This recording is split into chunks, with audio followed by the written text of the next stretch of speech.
babalikan natin ang bahay na aming narentahan. Nung kami ay poorest of the poorest pa. Isa ito sa mga natira yung iba na gibana. So dito kami nakatira ng aming pamilya. Yang maliit sa harap lang, Mima, ha?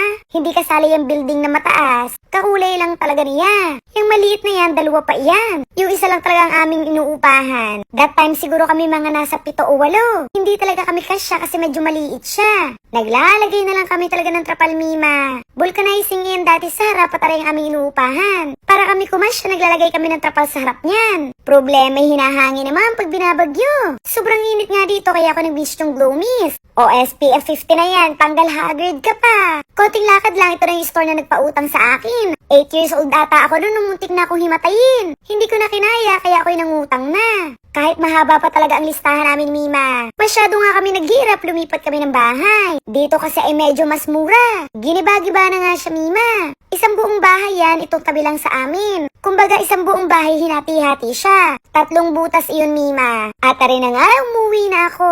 Anyway, napakarami na nga nagbago. From Langaw family, kahit papano yung nakaangat ng a little bit. Kung dati wala kami makain, kaya lagi kami nasa paligid-ligid ng mga may kumakain. Nagbabaka sakaling maalo. Nabansagan tuloy kami Langaw family. Aba finally, ngayon kaya na ang 3 times a day. Kahit mag-snack or midnight snack, abay kaya na rin. Ang laki talaga ng changes. Paminsan-minsan nakakamiss ang ganung buhay. Pero di ko talaga gugustuhin bumalik. Mas may freedom talaga ang may money. Limitado ang galaw pag wala kang pera.